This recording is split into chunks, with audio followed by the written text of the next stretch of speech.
نعبد وإياك نستعين الصلاة والسلام بتحية والإكرام على أشرف الأنبياء والمرسلين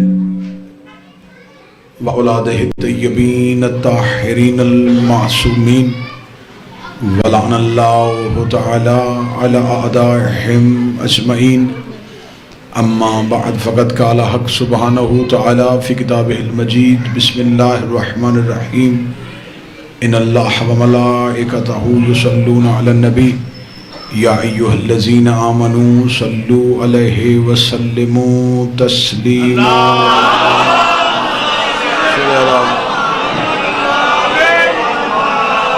دعا ہے مالکان عزت بارگاہ عزت میں ہوئے ہر صاحب عزت کی عزت کو محفوظ فرمائے میرا مالک بانیان کی توفیقات خیر میں اضافہ فرمائے میرا مالک ہر ایک علی ولی اللہ پڑھنے والے کو ہر طرح کے خوف بیماری خطرے سے محفوظ فرمائے عزادار یہ امام حسین علیہ السلام کے لیے جو پریشانی اور مشکلات ہیں میرا مالک ان کا خاتمہ فرمائے باب حتہ باب توبہ باب اللہ کو مخلوق کے لیے جلد کھول دیا جائے وارث کے ظہور میں تعجیل فرمائے آخری سانس تک میرا مالک ہمیں امیر المومنین کی ولایت پہ استقامت نصیب فرمائے موت کی ہچکی ہو زبان پہ ورد علی ولی اللہ جاری فرمائے قبر کی پہلی رات ہو زیارت امیر نصیب فرمائے قیامت کی صبح ہو شفاعت شبی نصیب فرمائے دعائیں قبولیت تک پہنچائیں سہارا درود کریں بلند آواز سے صلوات صلی اللہ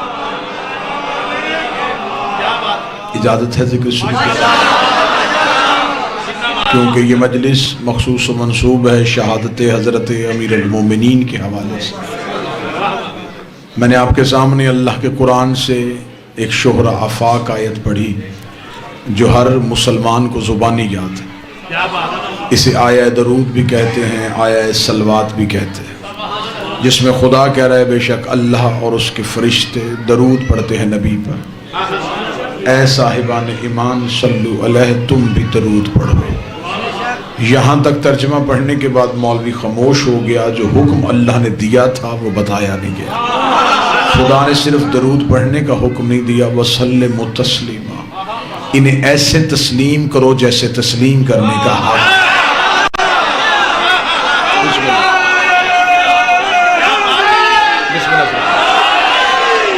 انہیں صرف مانو نہ انہیں تسلیم کرو ہمارا جھگڑا ماننے پہ نہیں ہے کوئی بھی مسلمان ایسا نہیں ہے جو حضرت علی کو مانتا نہ آج ہمارے مسلمان بھائی ہم سے کہتے ہیں کہ ہم تو مولا علی کو مانتے ہیں ہمارا جھگڑا آپ سے منوانے پہ نہیں ہے اللہ بھی صرف ماننے کا حکم نہیں دے رہا تسلیم کرنے کا حکم صرف علی کی شخصیت کو نہ مانو علی کی ولایت کو تسلیم کرو سیدہ کی صداقت کو نہ مانو اس کی آواز بہتر کر دیں جی گونج ختم کر دیں سیدہ کی صرف صداقت کو نہ مانو بی بی کے حق کو تسلیم کرو میرے سامنے عزت دار چہرے تشریف فرما ہے جھگڑا ماننے پہ نہیں ہے جھگڑا سید صرف تسلیم کرنے پہ قبلہ قاضی صاحب خدا نے تسلیم کا حکم دیا ان پہ تحقیق کا حکم نہیں دیا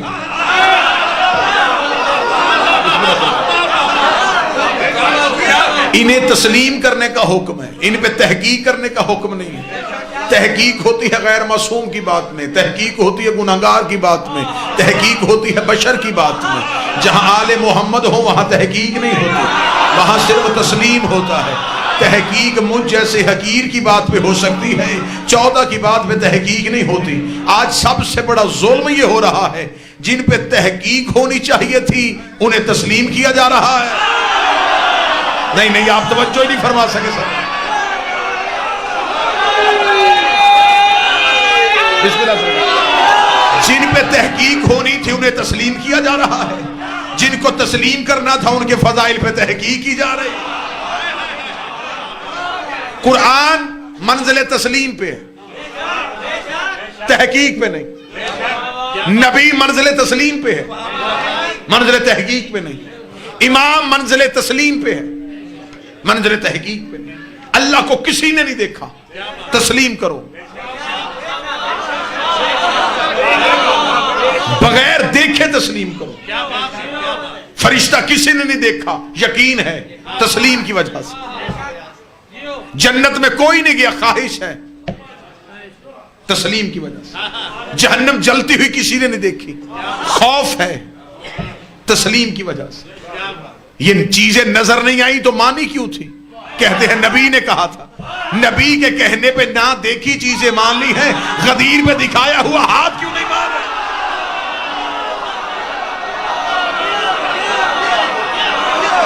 خدا پہ تحقیق نہیں، خدا پہ تحقیق نہیں ہے۔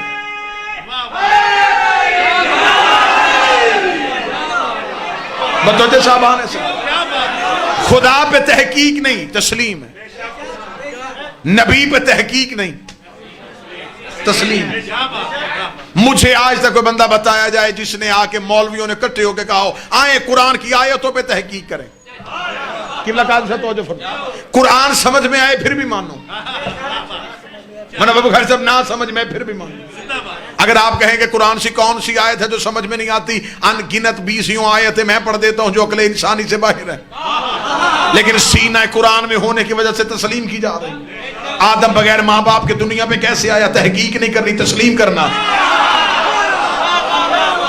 پہاڑوں کے اوپر پانی چلا گیا اور نوح کی کشتی تیرتی کیسے رہی؟ تحقیق نہیں کرنی، تسلیم کرنا۔ ابراہیم نے نارے نمرود کو ٹھنڈا کیسے کیا تھا؟ تحقیق نہیں کرنی، تسلیم کرنا ہے۔ یونس 40 دن مچھلی کے پیٹ میں زندہ کیسے رہے؟ تحقیق نہیں کرنی، تسلیم کرنا ہے۔ یعقوب کو یوسف کے کرتے نے آنکھیں کیسے دے دی؟ تحقیق نہیں کرنی، تسلیم کرنا ہے۔ اصحاب کہف زندہ کیسے بیٹھے ہیں؟ تحقیق نہیں کرنی، تسلیم کرنا ہے۔ عیسیٰ ٹھوکر سے مردے کو زندہ کیسے کرتا تھا؟ تحقیق نہیں کرنی، تسلیم کر۔ اگر قرآن کی آیتوں پہ تحقیق نہیں ہوتی تو پھر یہ بھی تحقیق نہیں ہونی کہ علی 40 جگہوں پہ کیسے چلا گیا، علی نے خیبر کا در کیسے اکھاڑ دیا، علی نے مردے کو زندہ کیسے کر دیا، علی رزق کیسے بانٹتا ہے۔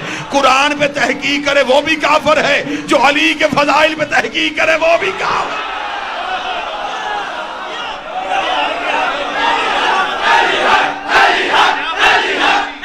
بسم اللہ۔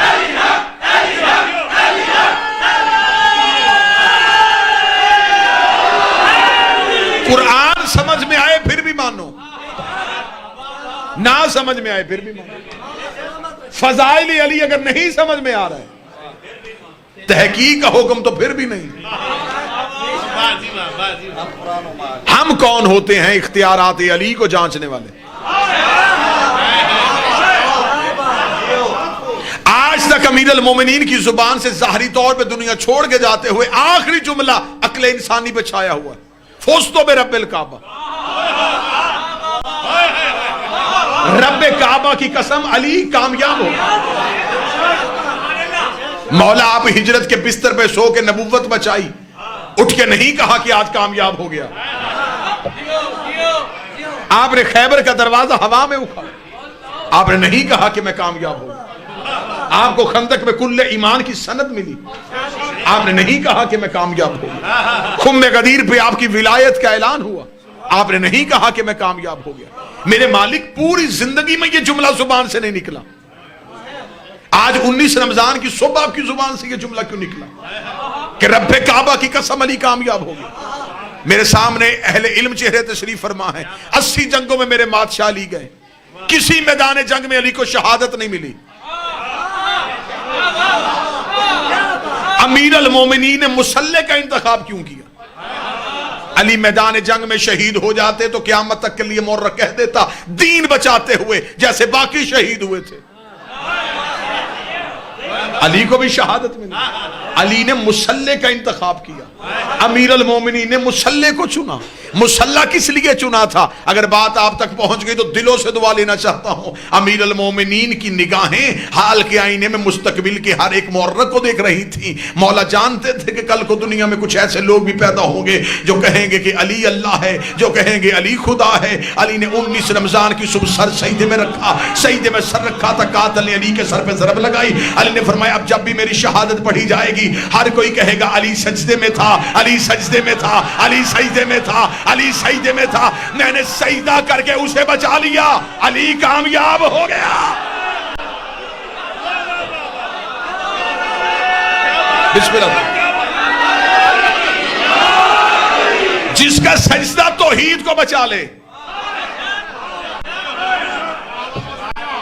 ہمارے سجدے ہیں گناہوں کی معافی کے لیے، امیر المومنین کا سجدہ ہے اسے بچانے کے لیے۔ اگر اجازت دیں تو لفظ تبدیل کروں، ہم سجدہ کر کے خود کو بچاتے ہیں، علی سجدہ کر کے اس کو بچاتا۔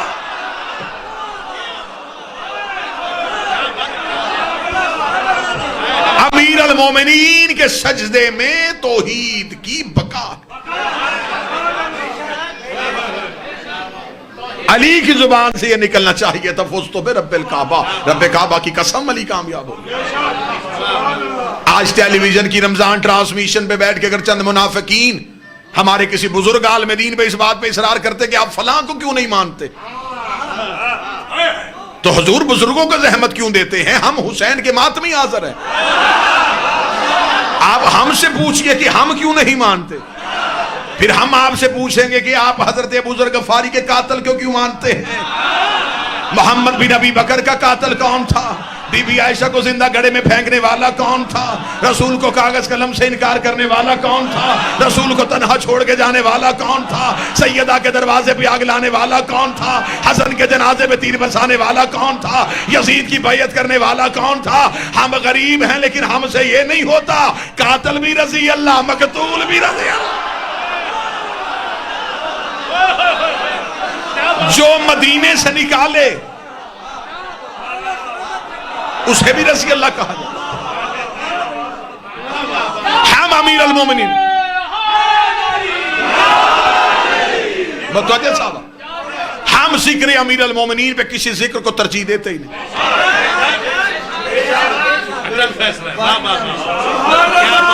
ہمیں کیا ضرورت ہے، ہمیں کیا ضرورت ہے سرداروں کے ہوتے ہوئے نوکروں کی بات چھیڑے۔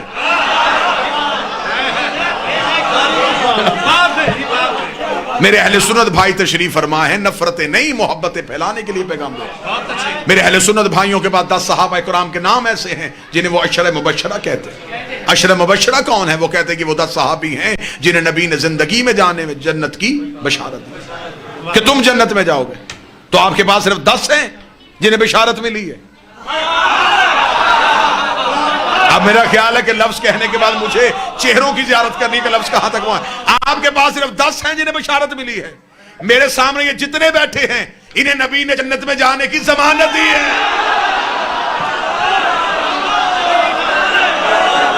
کیا نبی نے نہیں کہا جو حسین کو روئے یا رلائے یا رونے والی شکل بنائے اس پہ جنت واجب؟ بشارت والے اور ہیں، ضمانت والے اور۔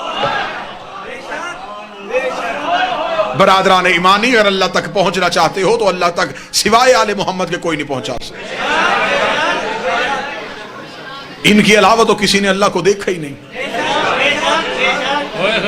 آدم دنیا میں آدم نے کہا اللہ ہے، لوگوں نے کہا دلیل، اس نے کہا گردش لیل و نہار۔ متوجہ مکمل ہے سرکار؟ میری یہاں پہلی حاضری ہے، ویسے زندگی کی پہلی مجلس نہیں۔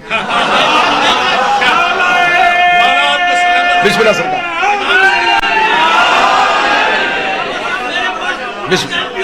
یہ سید منور شاہ صاحب تشریف فرمائے ہیں، میرے انتہائی قابل احترام شہید ولایت علامہ ناصر عباس صاحب کے بہترین درینہ ساتھیوں میں ان کا شمار ہوتا ہے۔ جناب سید قاضی صاحب تشریف فرما ہے، میرے محسنین میں ان کا شمار ہوتا ہے۔ لہٰذا اہل علم میرے سارے اپنے ذاتی چہرے تشریف فرما۔ میں نے کبھی کسی نئی جگہ پہ جا کے یہ نہیں کہا کہ میں آپ کے مزاج سے واقف نہیں ہوں، کیونکہ مجھے پتا ہے علی والوں کا مزاج ایک ہی ہوتا ہے۔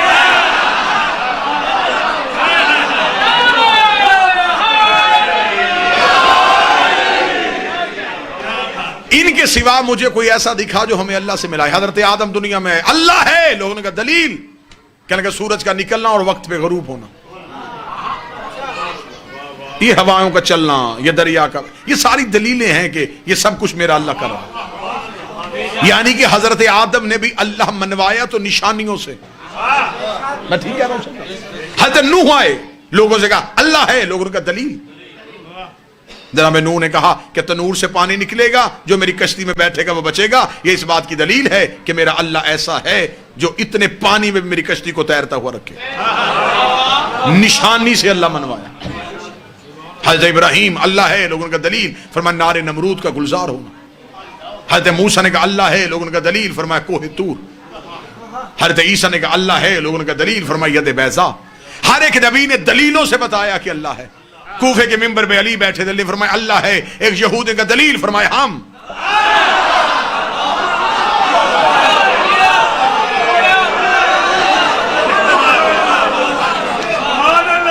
ہم اللہ کے ہونے کی دلیل۔ اللہ خود تو زمین پہ نہیں آ سکتا نا، تو وہ مخلوق تک فیض کیسے پہنچانا تھا؟ سورج زمین پہ نہیں آتا، شعاؤں کو بھیجتا۔ شعائیں فیض سورج سے لیتی ہیں، مخلوق کو بانٹ دیتی۔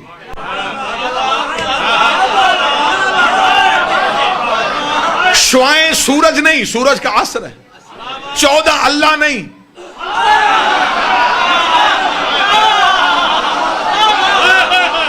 اللہ کا اثر۔ جیسے بغیر کرنوں کے سورج پہچانا نہیں جاتا، بغیر 14 کے اللہ بھی پہچانا نہیں جاتا۔ چلے میری نوجوان نسل سامنے تشریف فرمائے تو میں رمضان کا مسئلہ اسی بات سے حل کر دوں۔ جاؤ علم فلکیات والوں سے پوچھو، موسمیات والوں سے پوچھو۔ آج کی جدید ریسرچ یہ کہتی ہے کہ سورج طلوع پہلے ہوتا ہے، زمین پہ نظر 9 منٹ بعد آتا ہے۔ انہوں نے دلیل دی، انہوں نے کہا جو سورج کی پہلی شعاع سورج سے نکل کے زمین تک پہنچتی ہے تو زمین کے ٹائم کے مطابق اسے 9 منٹ کا دورانیہ چاہیے سورج سے نکل کے زمین تک پہنچنا۔ جب تک وہ ہمارے گولے پہ وہ لائٹ نہیں پہنچتی ہم یہ سمجھتے ہیں کہ سورج آیا ہی نہیں۔ شعاع بتاتی ہے کہ وہ آ گیا ہے۔ کوئی تو بندہ ہوگا۔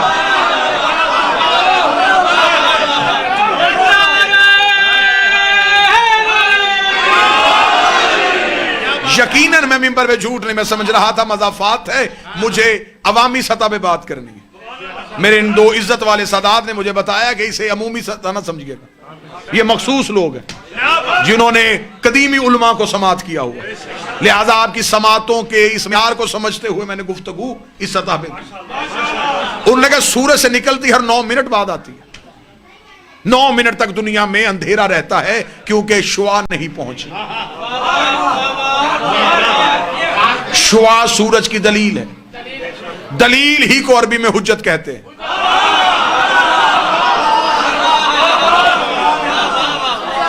اور وہی علم فلکیات والے کہتے ہیں کہ سورج غروب پہلے ہو جاتا ہے، نظر 9 منٹ تک آتا ہے۔ اس وجہ سے کہ وہ جو شعاع زمین پہ ہوتی ہیں ان شعاؤں کو واپس سورج تک پہنچنے کے لیے 9 منٹ کا ٹائم چاہیے۔ جتنی دیر تک وہ زمین سے سورج تک پہنچتی ہیں زمین والے سمجھتے ہیں کہ ابھی سورج ہے لیکن وہ جا چکا ہوتا ہے۔ میرے جانے کے بعد سب بات سمجھ میں آئے تو پھر نوکر کو دعا دے دینا، رات بستر میں سمجھ آئے تو پھر نوکر کو دعا دے دینا۔ دنیا مولا حسین کی عزت کا اگر ہم سے چاہے تو ہم سائنس سے اپنا مذہب ثابت کر سکتے ہیں۔ سورج نکلتا پہلے ہے، نظر 9 منٹ بعد آتا ہے، غروب پہلے ہوتا ہے، 9 منٹ تک نظر آتا رہتا ہے۔ اب بھی ہم زمانے کو بتائیں کہ ہم روزہ 10 منٹ بعد کیوں کھولتے ہیں؟ ہائے ہائے،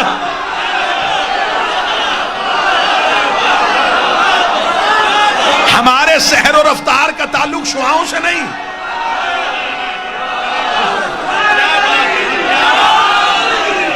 ہمارے سحر و رفتار کا تعلق،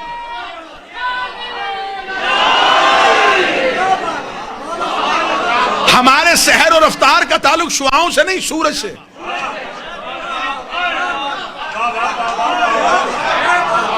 جب سائنس کہہ رہی ہے کہ 10 منٹ پہلے اور 10 منٹ بعد غروب ہوتا ہے تو پھر 10 منٹ کا فلسفہ تو ہم نے سائنس سے ثابت کر دیا۔ یہ انتہائی ایک جاہلانہ سی سوچ زمانے کو بتائی جاتی ہے۔ میرے اہل سنت بھائی تشریف فرمائیں، پیغام ان تک یہ پہنچایا جاتا ہے روزہ کھولنے میں جلدی کرنی چاہیے اس لیے کہ روزہ مکروہ ہو جاتا ہے۔ یہ جو بالکل روزے کے افطار کا وقت ہوتا ہے نا، اللہ یہ وقت آپ کو کسی بس سٹاپ پہ دکھائے تو وہ منظر بڑا دید نہیں ہوتا ہے کہ لوگوں کے ہاتھوں میں یوں کھجور ہاتھ میں ہوتی ہے بالکل کہ فوراً جلدی سے کر لیں. کیوں؟ وہ کہتے ہیں جلدی کر لینا چاہیے کیونکہ پھر روزہ مکروہ ہو جاتا ہے. اچھا میرے سامنے آپ باخبر چہرے تشریف فرمائیں. اکثر ایسا ہوتا ہے کہ ایک روزہ دار جو ہے وہ صبح اٹھنے میں تھوڑا دیر سے اٹھا, کھانے پینے کا وقت گزر گیا تھا, بالکل سحر کا وقت تمام ہونے والا تھا, اس نے نیت کر لی اور روزہ رکھ لیا. ایسا ہے. مذہب اسلام کا کوئی مفتی ایسا نہیں جو یہ کہے کہ اس کا روزہ نہیں ہوا. وہ کہتے ہو گیا. اسے ہماری زبان میں جو ہمارا علاقہ ہے اس کی تہذیب کے مطابق اس کو ایک لفظ کہا جاتا ہے 8 پیرا روزہ. اب پتہ نہیں آپ کے ہاں کون سا لفظ بولا جاتا ہے. ہمارے ہاں کہا جاتا ہے 8 پیرا روزہ جو بغیر کھائے پیے رکھا جائے, بلکہ مولوی کہتے ہیں مسجدوں والے کہ اس کی زیادہ فضیلت ہے کیونکہ یہ بغیر کھائے پیے رکھا. اچھا بغیر کھائے پیے رکھا ہو گیا. جو روزہ بغیر کھائے پیے رکھا جا سکتا ہے بغیر کھائے پیے کھولا کیوں نہیں جا سکتا؟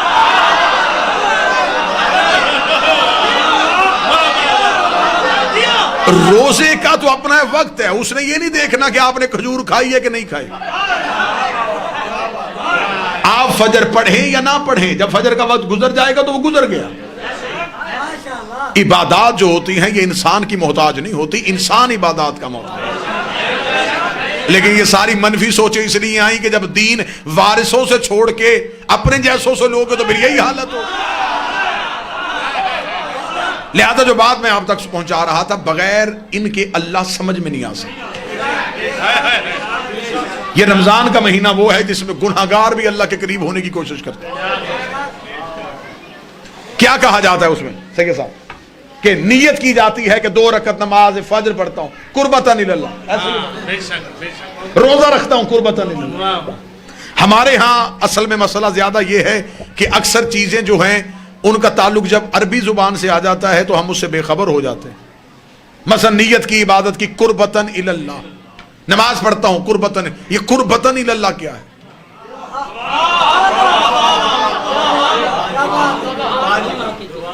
قربتاً اللہ نہیں, قربتاً اللہ, میں اللہ کی طرف قریب ہونا چاہتا ہوں.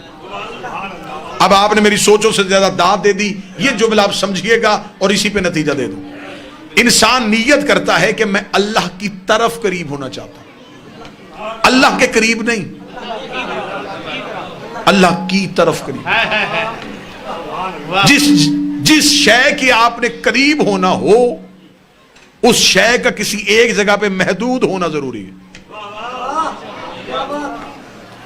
مثلا میں کہوں کہ یہ جو ہوا چل رہی ہے میں اس کے قریب ہونا چاہتا ہوں تو ہوا تو چاروں طرف چل رہی ہے,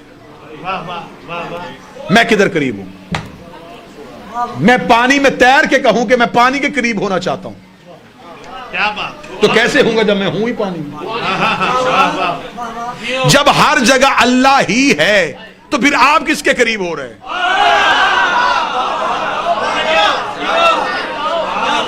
جتنا آسان کہیں گے اتنا آسان کر لوں گا, لیکن بات کو سمجھیے گا ضرور.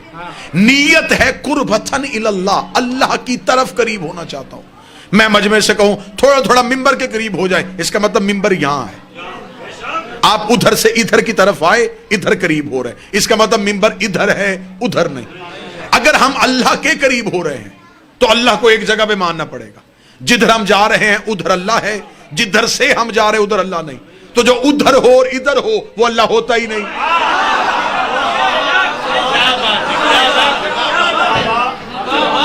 آپ کو پتہ بھی نہیں چلنا اور میں عقیدہ آپ کے کلیجے میں رکھ کے واپس آ جاؤں گا. ہم عقائد کے حوالے سے خود کچھ حملہ آور ہیں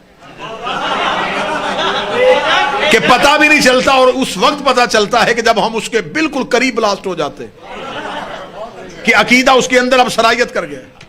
آپ اللہ کی طرف قریب ہونا چاہتے ہیں سید, اللہ کی طرف قریب ہونا چاہتے ہیں تو اللہ ہے کہاں؟ پہلے بتاؤ کیا آسمانوں پہ اللہ ہے؟ تو اگر آسمانوں پہ ہے تو زمینوں پہ کون ہے؟ تو اللہ آسمانوں پہ ہے زمینوں پہ نہیں, تو اس کا مطلب ہے معاذ اللہ وہ ادھر ہے اور ادھر نہیں. اگر کہیں کہ وہ آسمانوں پہ بھی رہتا ہے زمینوں بھی رہتا ہے, کبھی ادھر جاتا ہے کبھی ادھر آتا ہے, پھر ہم اس کے تغیر کے قائل ہو جائیں گے. وہ حرکت میں بھی نہیں. اگر ہم کہیں وہ ایک جگہ پہ رکا ہوا ہے پھر ہم اس کے سکوت کے قائل ہو جائیں گے, وہ ساکن بھی نہیں. اگر ہم کہیں کہ وہ ہر جگہ میں آ گیا ہے پھر ہم اس کے حلول کے قائل ہو جائیں گے. تو پھر جس کے قریب ہونا جا رہے ہو وہ ہے کہاں؟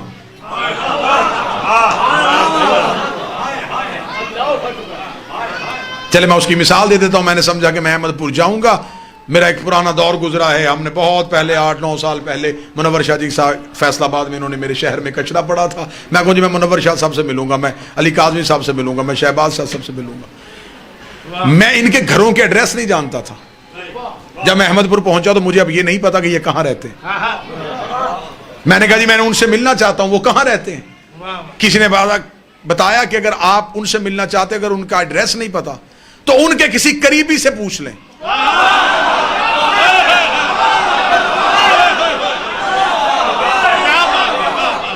اے سجدوں میں اللہ ڈھونڈنے والوں, اگر اللہ نہیں مل رہا تو اللہ کے کسی قریبی سے پوچھ لے. اگر آپ کو اللہ نہیں مل رہا تو آئیں پہلے کسی اللہ کے قریبی سے پوچھ لیتے ہیں کہ اللہ ہے کہاں. ایسا ہی ہے جی. اگر اجازت دیں تو پھر اگلی منزل پہ چلیں. آئیں ہم چلتے ہیں. کہاں سے پوچھے کہ اللہ کہاں ہے؟ وہ کہیں بھی نہیں مل رہا تھا. نظر وہ نہیں آ رہا تھا, دکھائی وہ نہیں دے رہا تھا, بول وہ ہم سے نہیں رہا تھا, لمس میں وہ نہیں آ رہا تھا, سونگنے میں وہ نہیں آ رہا تھا, چکھنے میں وہ نہیں آ رہا تھا, حواس خمسہ میں بھی نہیں آ رہا تھا. اور ہم نیت کر بیٹھے تھے کہ ہم اس کے قریب ہو رہے ہیں. جب کہیں سے نہیں ملا تو میں قرآن کے سامنے گیا. میں نے قرآن کے سامنے ہاتھ جوڑے. میں نے کہا اے علی کے خاموش ذاکر,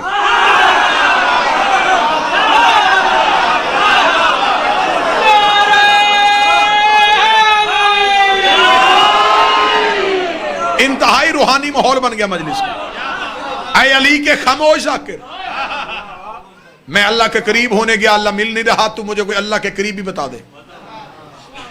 میں نے جب قرآن کے سامنے ہاتھ جوڑے, کان لگایا, تو قرآن سے آواز آئی کہ میرے سینے میں 4 ایسے ہیں جن کا دعویٰ ہے کہ وہ اس کے قریب گئے. ان 4 سے مل, یہ تجھے بتا سکتے ہیں کہ وہ کہاں رہتا. اب بالکل میں قریب آ گیا اور سمجھ بھی نہیں آنی کہ میں گزرا کہاں سے ہوں. میں نے کہا پہلا انہوں نے کہا حضرت موسیٰ, اس کا دعویٰ ہے کہ یہ اللہ سے باتیں کرتا تھا. میں بارگاہ کلیم اللہ میں گیا. میں نے کہا اے اللہ کا نبی, میں اللہ کے قریب ہونا چاہتا ہوں, بتا کتنا قریب کرے گا. حضرت موسیٰ کی آواز ہے, اس نے مجھے خود طور پہ روک دیا ہے.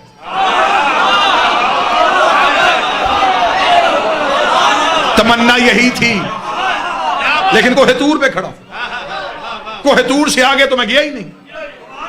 میں نے کہا تجھ سے زیادہ کوئی اللہ کے قریب ہے؟ اس نے کہا ہاں میں نے گزرتا دیکھا ہے. کون؟ اس نے کہا مریم کا بیٹا, نام اس کا عیسیٰ. احمد پور والوں, ریاست والوں, دل سے دعا دینا, میں عیسیٰ کے پیچھے دوڑا تو وہ بھی 4تھے آسمان پہ بیٹھا ہوا تھا.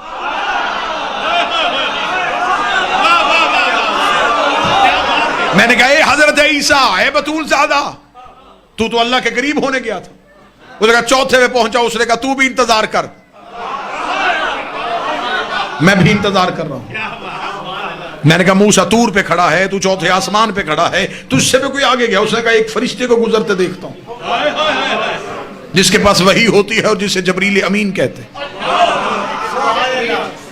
ریاست والوں سر نہ ہلانا, زبان کو زحمت دینا. میں جبریل کے پیچھے دوڑا تو وہ بھی سدرہ پہ کھڑا کانپ رہا تھا. ہائے ہائے ہائے.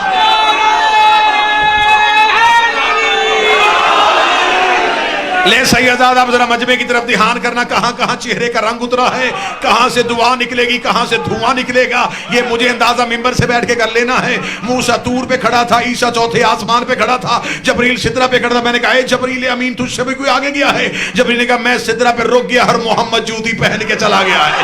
میں سدرہ پہ رک گیا اور نبی نالین پہن کے چلا گیا ہے. میں نے سرکار رسالت مآب کے قدموں پہ ہاتھ رکھے. میں نے کہا یا رسول اللہ, موسیٰ طور پہ ہے, عیسیٰ 4تھے آسمان پہ ہے, جبریل سدرہ پہ ہے, تو اللہ کے قریب چلا گیا. فرمایا میں بھی قریب ہونے کے لیے گیا تھا. اس نے پردے کے پیچھے مجھے روک دیا.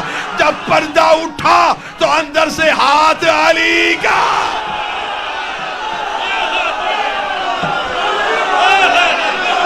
اب اگر ہاتھ یہیں پہ رہیں تو میں یہاں نتیجہ دینے لگا ہوں.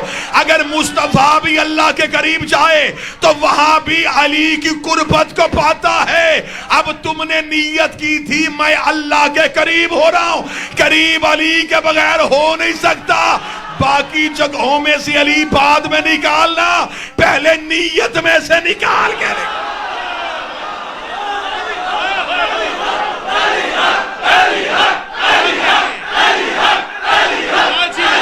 بسم اللہ.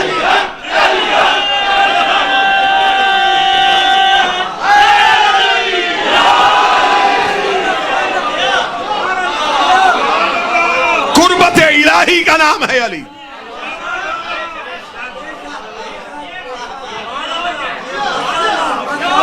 اس کے پاس مکمل طاقت ہے یا نہیں؟ علی کل شیء قدیر، ہر شے پہ قدرت رکھنا. سیدھا ہم تک نہیں پہنچا،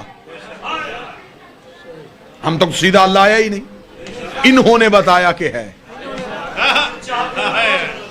یہ جو سارے کلمہ پڑھتے ہیں نا، اشہد ان لا الہ، ہم گواہ، میں گواہی دیتا ہوں ہے، یہ سب سے پہلے گواہی انہوں نے دی تھی.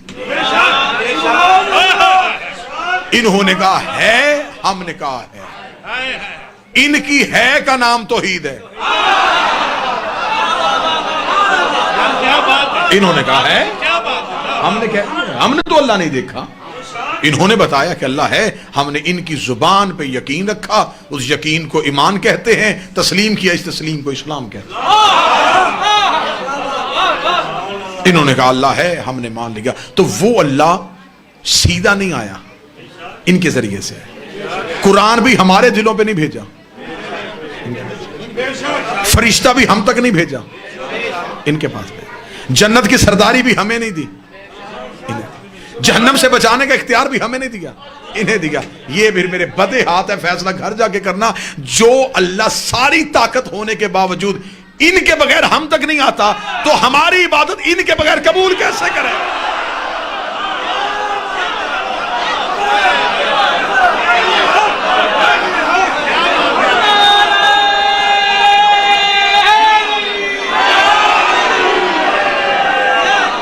متوجہ صاحبان؟ نہیں آیا وہ اللہ ہم تک. مالک حسین عزت عطا فرمائے، اس اللہ نے ہم تک پہنچنے کے لیے آل محمد کو وسیلہ فیض قرار دیا. اللہ مخلوق حجت، وہ اپنا فیض انہیں دیتا ہے، ہم اپنی دعائیں انہیں دیتے ہیں. نہ وہ ڈائریکٹ فیض دیتا ہے، نہ وہ ڈائریکٹ دعا سنتا ہے. یہی وجہ ہے کہ اس درمیانی وسیلہ فیض کی وجہ سے وہ کہتا ہے تم درود پڑھو، ہم کہتے تو درود پڑھ.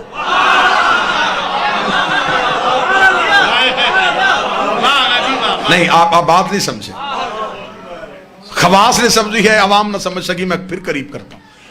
ہم جب درود پڑھتے اللہم صلی علی محمد وآل محمد، اس کا ترجمہ کیا ہے؟ اے اللہ تو درود پڑھ محمد وآل محمد. وہ کہہ رہا تم پڑھو،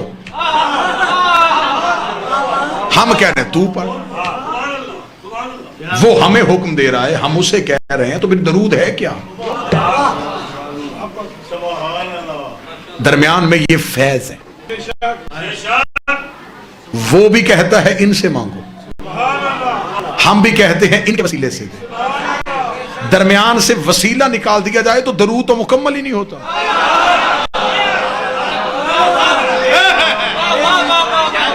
اور درود کے بغیر تو اللہ نماز بھی قبول نہیں کرتا، وہ نہیں قبول کرے گا. وہ کہتا اچھا مصلی پہ میرے سنی بھائی تشریف فرمائیں، مصلی پہ ہر مسلمان صرف آل محمد پہ درود پڑھتا ہے. ہم شیعہ پڑھتے ہیں، ہم مختصر درود پڑھتے ہیں، میرے اہل سنت بھائی پڑھتے ہیں وہ درود ابراہیمی پڑھ دیتے ہیں. وہ کہتے ہیں کما صلی اللہ تعالی ابراہیم وعلی آل ابراہیم، جیسے تو نے ابراہیم پہ بھیجا اور ابراہیم کی آل پہ بھیجا. وہ بھی درود پڑھتے، لیکن وہ بھی درود صرف محمد و آل محمد پہ پڑھتے. لیکن جب مصلی سے اترے تو پھر درود کو مختلف گھروں میں بھیج دیا. آلہ ہی و صحابہ ہی و ازواجہ. میرا ہاتھ باندھ کے سنی بھائیوں سے گزارش ہے، مصلی پہ آپ نے صرف آل پہ پڑھا، مصلی سے اتر کے آپ نے کبھی اس دروازے پہ، کبھی اس دروازے پہ، کبھی اس دروازے پہ. تو اگر آپ نے درود ان پر بھیجنا ہے تو پھر مصلی پر بھی بھیجیں. وہ کہتے ہیں جی مصلی پہ بھیجیں گے تو نماز باطل ہو جائے گی. تو جن کے ذکر سے نماز باطل ہو جائے جب اللہ اپنے ذکر کے ساتھ سوائے اہل بیت کے کسی اور کا ذکر سننا نہیں چاہتا. آج ہمیں کہتے ہیں جی آپ سوائے آل محمد کے کسی کی بات کیوں نہیں کرتے؟ بھئی ہمارا کیا قصور ہے؟ اللہ کسی کی سننا نہیں چاہتا. نہیں آپ سمجھے ہی نہیں سرکار. ہم پہ یہی الزام ہے نا کہ شیعہ صرف آل محمد کی بات کرتے، یہ صحابہ کی بات کیوں نہیں کرتے، یا نبی کی بیویوں کی بات کیوں نہیں کرتے؟ تو میں وہی سوال آپ کی طرف پلٹا دیتا ہوں. آپ نماز میں صرف آل پہ درود کیوں پڑھتے ہیں؟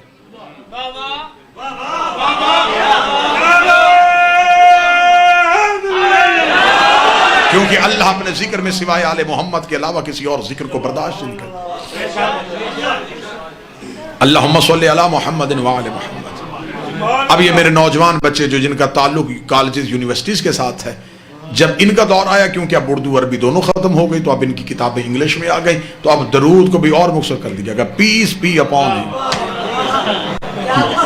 PBUH. اچھا میں نے اسلام آباد بابا جی اپنی تقریر میں کہا تھا خواص کے لیے میں دعا لینا. اگر انگلش میں بھی درود پڑھا تھا تو پھر ہم کیوں کہا، دیم کیوں نہیں کہا؟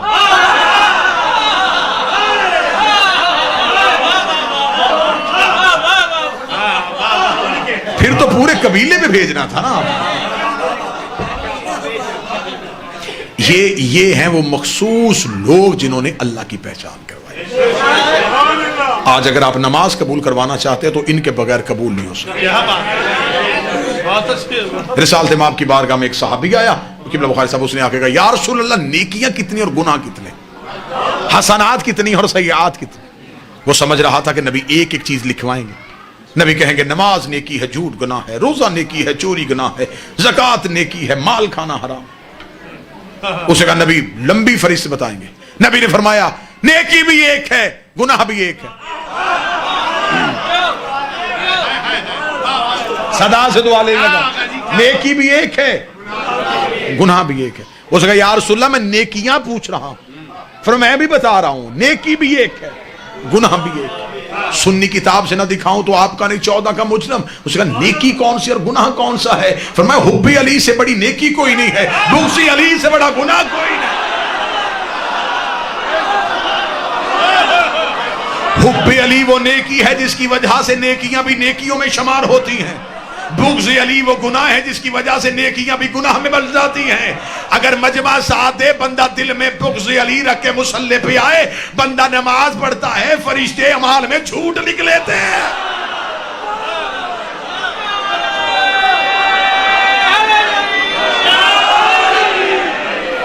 اس نے نماز پڑھی تھی.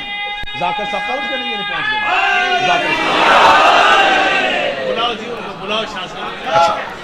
متوجہ صاحب، حب علی نیکی، بغض علی گناہ. چلے میں اپنے زمیندار طبقے کے لیے بات کو آسان کر دیتا ہوں کہ بندہ بعد میں سوال کریں گے جی یہ دیکھیں جی انہوں نے کہا کہ علی سے بغض ہوگا تو اللہ نماز کو بھی جھوٹ لکھے گا، یہ کیسے ہو سکتا ہے؟ ابھی ثابت کرتا ہوں.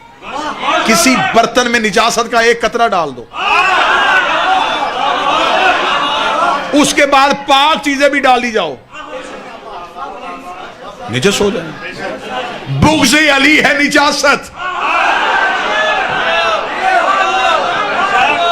دل میں بغض علی رکھ کے بندہ قرآن بھی پڑھتا رہے، قرآن بھی فائدہ نہیں دیتا. مصلی پہ کیا پڑھنا ہے؟ قرآن ہی پڑھنا ہے نا. تو قرآن تو علی کے بغیر فائدہ دیتا ہی نہیں. آخری معرفت کی گرہ کھول لیں اور آپ کو سلام کریں. اللہ قرآن میں کہتا ہے کہ اس قرآن کے اندر ایک چھپی ہوئی کتاب ہے، کتاب مکنون، جسے سوائے مطہرون کے کوئی نہیں چھوتا. طاہر نہیں، مطہر. جو پاک ہو اسے طاہر کہتے ہیں، جس سے پاک ہو اسے مطہر. اس قرآن کے اندر خدا کہتا ہے کتاب چھپی ہوئی ہے، قرآن کے اندر چھپی ہوئی ہے.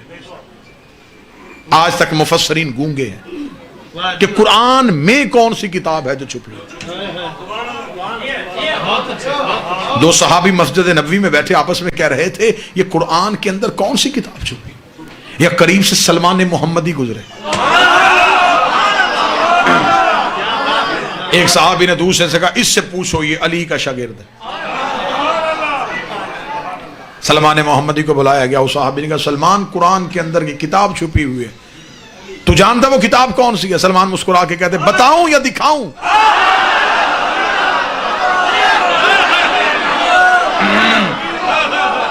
سننا چاہتے ہو یا دیکھنا چاہتے ہیں؟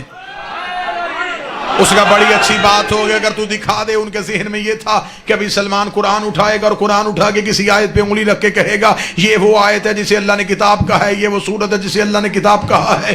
احمد پور والو بادشاہ حسین کی عزت قسم سلمان محمدی بجائے قرآن اٹھانے کے مسجد کے دروازے سے باہر نکلا، سیدھا دہلیز سیدہ پہ آیا، دہلیز سیدہ پہ آ کے سر سجدے میں رکھا، رکھنے کے بعد دہلیز سیدہ پہ ہاتھ رکھا۔ یہ ہے وہ قرآن جس کے اندر وہ کتاب رہتی ہے، یہ ہے وہ قرآن جس کے اندر وہ کتاب رہتی ہے۔ انہوں نے کہا بوڑھا ہو گیا، علی کی محبت میں کیا کہہ رہا ہے، یہ تو دہلیز زہرا ہے، دہلیز زہرا کو قرآن سے شبیہ دے رہا ہے۔ سلمان مسکرا کہتا مجھے بتاؤ قرآن کھولو تو اندر سے کیا نکلتا ہے؟ انہوں نے کہا آیتیں نکلتی ہیں۔ سلمان نے کہا یہاں بیٹھو، ابھی دروازہ کھلے گا میں تمہیں آیتیں نکلتی ہوئی دکھا۔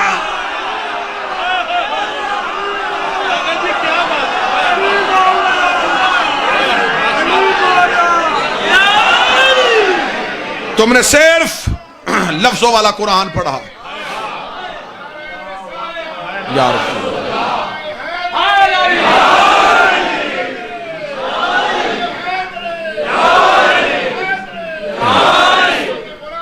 اللہم صلی علی محمد۔ لے جی گفتگو تمام انشاءاللہ، زندگی باقی، ملاقات باقی، سانسوں نے وفا کی اور مالک کی بارگاہ میں قبول ہوا۔ دوبارہ آپ کے سامنے انشاءاللہ اعلان بابا جی نہ کرواؤ، انشاءاللہ کوشش مکمل ہوگی۔ اللہم صلی اللہ محمد، کوشش انشاءاللہ۔ اب تو فاصلے بھی سمٹ گئے ہیں، موٹر وے نے فاصلے بڑے قریب کر دیے ہیں، آپ کا فاصلہ باقی شہروں سے دور نہیں رہا۔ ویسے بھی فاصلے کلومیٹر سے ناپے نہیں جاتے، فاصلے دلوں کی دوری سے ناپے۔ مالک انشاءاللہ، مالک کے حضور قبول ہوا تو سلام ہوگا۔ عزت والا گھر تھا، مسلمانوں نے برے طریقے سے لوٹا۔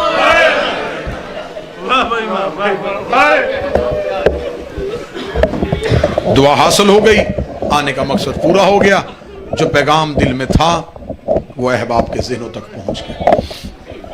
بس مہمان سمجھ کے ہاں بسم اللہ، تشریف لائیں، تشریف لائیں، تشریف لائیں۔ سید نجم الحسن شرازی صاحب میرے علاقے کا ایک معتبر نام، باعزت نام، مالک حاسدین کے حسد سے، شریروں کے شر سے، شیاطین کے حملے سے محفوظ فرمائے۔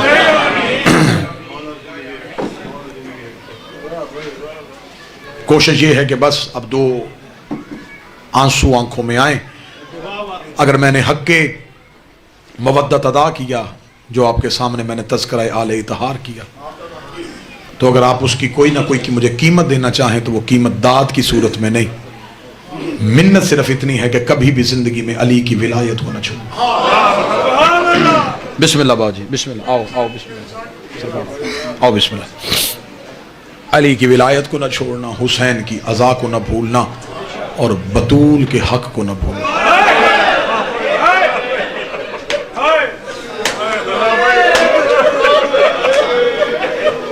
ولایت علی بھی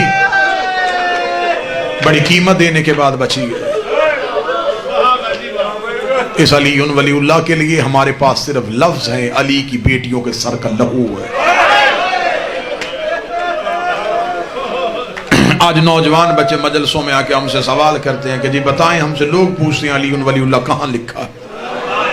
رسول کے کفن پہ لکھا ہے، بطول کے پہلو پہ لکھا ہے، حسن کی لاش کے ٹکڑوں پہ لکھا ہے، حسین کی 13 ضربوں پہ لکھا ہے، اکبر کے کلیجے پہ لکھا ہے، عباس کے بازوؤں پہ لکھا ہے، قاسم کی گٹھری پہ لکھا ہے، اون و محمد کے بکھرے ہوئے جنازوں پہ لکھا ہے۔ اگر سید مجھے معاف کر دیں تو زینب کی چادر پہ لکھا ہے، سجاد کے رخساروں پہ لکھا ہے، سکینہ کے بہتے ہوئے کانوں پہ لکھا ہے، شام کی گلیوں کی دیواروں پہ لکھا ہے، بغداد کے پل پہ پڑے ہوئے جنازے پہ لکھا ہے، قم کی پہاڑیوں میں رونے والی سیدزادی کے سر پہ لکھا ہے۔ اس علی ولی اللہ کے لیے کیا قیمت دینی؟ شہید ولایت علامہ ناصر عباس کا جملہ ہے، اللہ شہید کے درجات بلند۔ شہید فرمایا کرتے تھے کہ علی ولی اللہ کے لیے جو پہلی خاتون قتل ہوئی وہ محمد کی بیٹی تھی۔ گھر آ کے مارا مسلمانوں نے رسول کی بیٹی. جرم صرف تحفظ ولایت علی. آج لوگ اعتراض کرتے ہیں جی ہم علی ولی اللہ کی بات کریں لوگ ہم سے بولنا چھوڑ دیں گے, لوگ ہم سے گفتگو کرنا چھوڑ دیں گے. تو علی ولی اللہ کی خاطر تو لوگوں نے محمد کا جنازہ بھی چھوڑ دیا. علی ولی اللہ کی دشمنی میں تو لوگوں نے بطول کا دروازہ جلا دیا. علی کی عزت دار بیٹیاں شام کے بازار میں گئیں تو صرف تحفظ ولایت علی کے لیے. میرے بعد میرے بھائی سید نجم الحسن شیرازی مفصل مصائب آپ کو امیر المومنین کا اور عید کے حوالے سے پیغام آپ کو سنائیں گے. بادشاہ حسین کی عزت کی قسم برے طریقے سے لوٹا ہے امت نے محمد.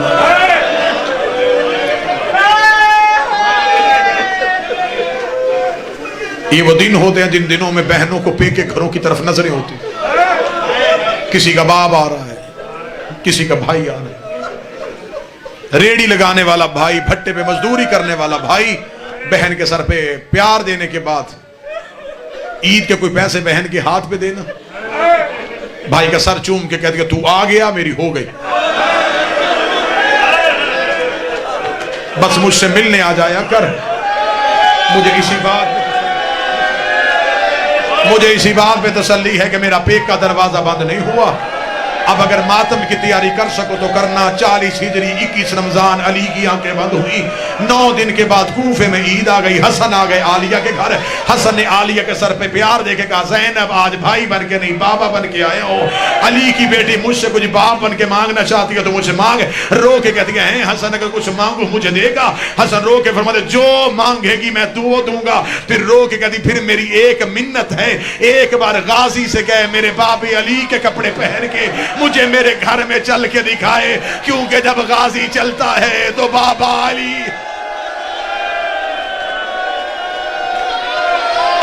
حسرت رہی علی کی بیٹیوں کی. جس کوفے میں بابے کی شاہی دیکھنے کے لیے آئی تھی وہاں اجڑ گئے. میرا مالک جلد از جلد یہ پابندیاں ختم ہو, ہم کھل کے حسین کو رو سکیں. ہر چیز کے بغیر گزارا ہے, ہمارا حسین کے ماتم کے بغیر گزارا نہیں. ہم مر سکتے ہیں لیکن ہم حسین کا ذکر نہیں چھوڑ سکتے. صدا سے معافی مانگے, بالکل مختصر کروں گا تاکہ میرا بھائی اپنے حصے کی نوکری دے سکے. آخری جملہ پڑھ کے میں سلام کرنے لگا ہوں. عزت والی بیٹی کوفے میں باپ کی شاہی دیکھنے کے لیے آئی تھی. باپ نے اپنی شاہی میں بلائی تھی بیٹیاں. جب باپ کے بعد قید ہو کے کوفے میں,